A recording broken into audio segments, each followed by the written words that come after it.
All right, now we are going to be, now that we've divided our fractions, we're going to be adding and subtracting fractions. And this is generally where people stumble a little bit with fractions, if they are going to stumble. So let's say that we have 5/12 of a bar. Let's just draw that on our chocolate bar somewhere. Okay, so we've got that little backwards Utah shape. Now someone gives me 6 more pieces, so I've got that. How much chocolate do I have? Well, I have 5/12 plus 6/12, which is 11/12. That was very easy. That wasn't hard at all. But what if instead of thinking of that red section as being 6/12, what if I thought of it as being 1/2? Now with the chocolate bar in front of me, I can still count it up and see it's 11/12. But just looking at the 5/12 plus 1/2, how do we do 5/12 plus 1/2? That's the focus of what we're going to do right now. Okay, before we go on and do that, what if I eat 3 pieces? Okay, so I had 11/12, so I ate 1/4 of the bar. Now if I think of that 1/4 as actually being 3/12, which makes sense when we're talking about a Hershey's bar, it's very easy to see I have 8/12, which is 2/3 of the bar left, or I can just simply look at the chocolate bar and say 2/3 is left. But looking at 11/12 minus 1/4, forgetting about the chocolate bar for a minute, that part is a little bit tricky. So that's what we're going to do next. Did we need a common denominator? Just looking at 11/12 minus 1/4 and forgetting about the Hershey's bar, can you just say, oh, well, 11/12 minus 1/4, of course that's 2/3. No, we can say 11/12 minus 3/12, of course that's 8/12, which simplifies to 2/3, but we really do need a common denominator if we're adding or subtracting fractions. Okay, so let's just do a simpler problem. What if we add 1/3 of a bar and 1/4 of a bar? There we go. Well, because we're doing Hershey's bars, well, we could say, okay, that's not too hard. What is that 1/3 of a bar? That 1/3 of a bar is really the same thing as 4/12. We can see that in chocolate. How do we do it in math? Well, I want to turn 3 into 12. I could do that by multiplying by 4, but whatever I do to the bottom, I have to do to the top. And again, if I want to turn that 4 into a 12, I'd have to multiply by 3. But whatever I do to the bottom, I have to do to the top. So that would tell me that 1/3 is the same as 4/12. 1/4 is the same as 3/12. So my answer is 7/12. Easy to count up on a chocolate bar, but a little bit harder if you're just looking at the math portion. So here's my rule. If I have the same denominator, I can just add or subtract the fractions and keep the denominator the same. It's getting that same denominator, getting that common denominator, that is a little bit tricky sometimes. How do we get it? We could just multiply all the denominators together, but that gives some really big numbers, and I would really advise that you don't do that. What we really need is the least common multiple. More specifically, we need the least common denominator. The way we'll do that is we write each denominator as a product of primes, and then the least common multiple has to include each of those prime factors, including multiples. Now, that sounds really abstract, but I promise it's not hard. Let's look at it in a couple of examples. Just remember the first 2 steps, or the only 2 steps. Step 1, write the denominators as a product of primes.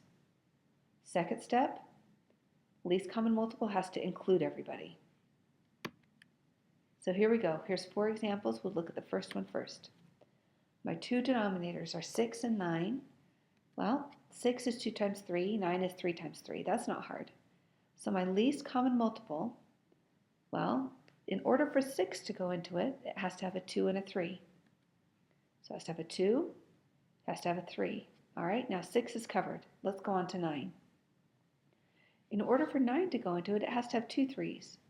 Well, it already has 1 3. It needs to have one more so that 9 will go into it, though. So my least common multiple is 2 times 3 times 3, which is 18. So I know that I have to take 5/6 and change it into a fraction with 18 on the bottom, and I have to take 1/9 and change it into a fraction with an 18 on the bottom.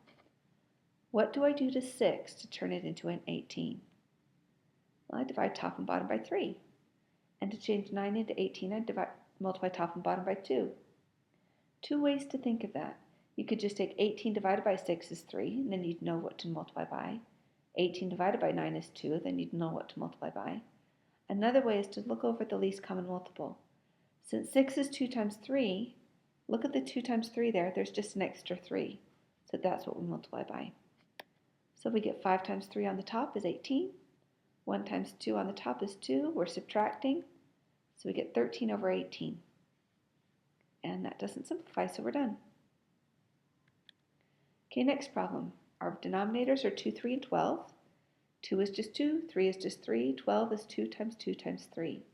So my least common multiple, it needs a 2, so that 2 goes into it. It needs a 3, so that 3 goes into it.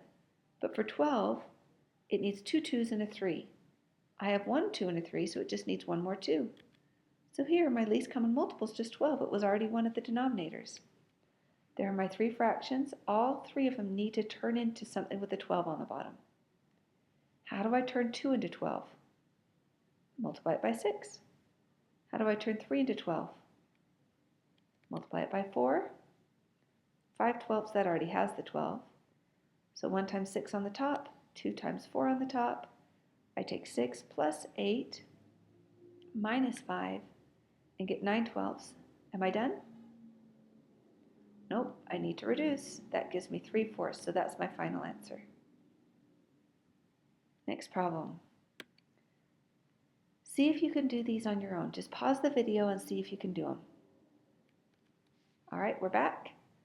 So for 25 and 35, 25 is 5 times 5, 35 is 5 times 7. My least common multiple, well, for 25 it's got to have 2 5's. For 35 it's already got the 5, but it needs a 7. So my least common multiple is 5 times 5 times 7 for 175.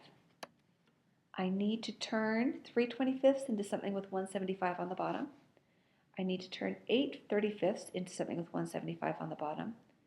Now, you might not just be able to see, like we did on the earlier examples, what would I multiply 25 by to get 175? Maybe some people can see it, but most people can't. Now you can either take it and divide 25 into 175 on your calculator, that'll work, or go back and look at your least common multiple. See the 5 times 5 times 7? The 25 covers the 5 times 5, it just has a 7 left over, so it needs a 7.